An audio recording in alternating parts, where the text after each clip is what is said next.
There was a chill in the air as I just got off the phone with my wife. I told her that I loved her, and if she needed anything, to just give me a call. The hardest part about leaving home is you really don't know if you're going to make it back.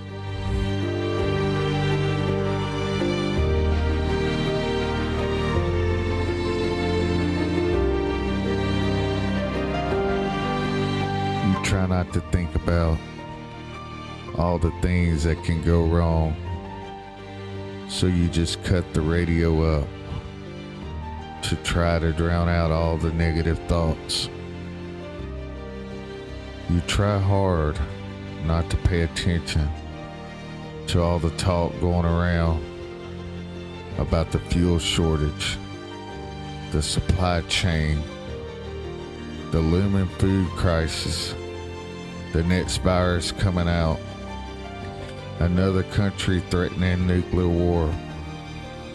Already, if these things wasn't crazy enough, throw in just dealing with all the not so happy people in the world, and you'll have yourself a recipe for a mental breakdown.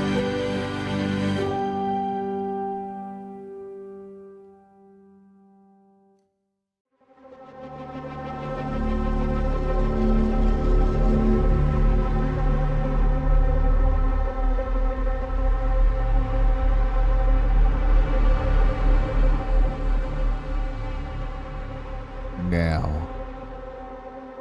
let's talk about the devil. You may not believe that he's real, but the people running this world, they believe in the devil, and they believe in God. And it's not a game with them. They are dead serious. The company.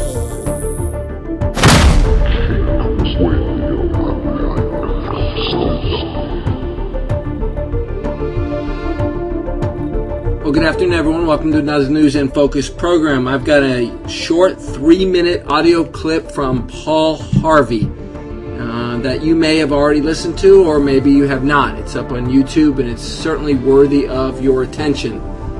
Paul Harvey was born in September 4th, 1918 in Tulsa, Oklahoma, died at the age of 90 in Phoenix, Arizona in the year 2009. He is known for The Rest of the Story. The Rest of the Story. He worked for ABC Radio Networks, and he was a conservative American radio broadcaster, brought to us daily, morning and midday and noon on Saturdays, as well as the famous The Rest of the Story segments. I remember listening to him as a young man and really appreciated the poignant way that he would just bring things to truth, that he would just pull them together, so to speak. I'm not really doing a good job of articulating what he did so well, but he had this folksy way of delivering his message with dramatic pauses and just ups and downs in his dialogue that was just superb.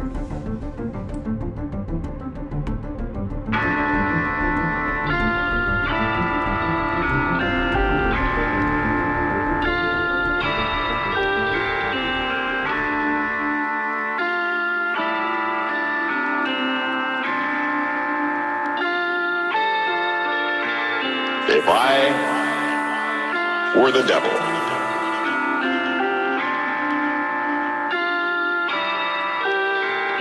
if I were the devil,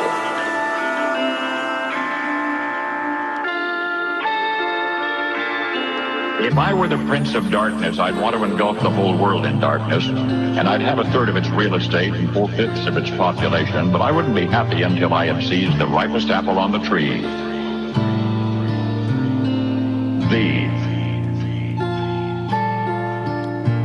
So I'd set about, however necessary, to take over the United States.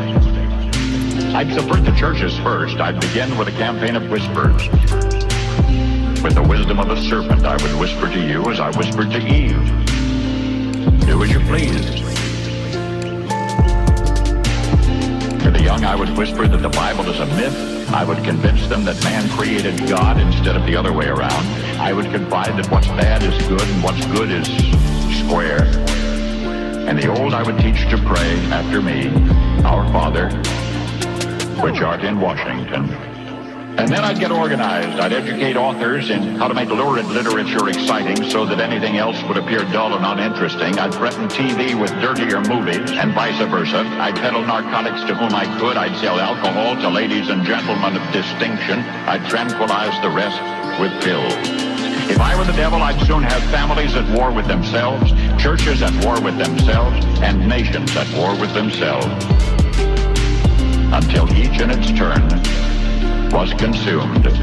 And with promises of higher ratings, I'd have mesmerizing media fanning the flame. If I were the devil, I would encourage schools to refine young intellects, but neglect to discipline emotions, just let those run wild. Until before you knew it, you'd have to have drug-sniffing dogs and metal detectors at every schoolhouse door. Within a decade, I'd have prisons overflowing. I'd have judges promoting pornography. Soon I could evict God from the courthouse, then from the schoolhouse, and then from the houses of Congress. And in his own churches, I would substitute psychology for religion and deify science. I would lure priests and pastors into misusing boys and girls and church money. If I were the devil, I'd make the symbol of Easter an egg and the symbol of Christmas a bottle. If I were the devil, I'd take from those who have and give to those who wanted until I had killed the incentive of the ambitious. What'll you bet? I couldn't get whole states to promote gambling as the way to get rich. I would caution against extremes in hard work, in patriotism, in moral conduct. I would convince the young that marriage is old-fashioned, that swinging is more fun, that what you see on TV is the way to be. And thus I could undress you in public, and I could lure you into bed with diseases for which there is no cure. In other words, if I were the devil, well, I'd just keep right on doing what he's doing. If I were the devil,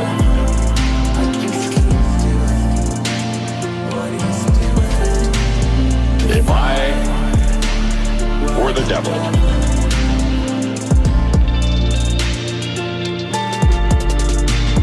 if I were the devil,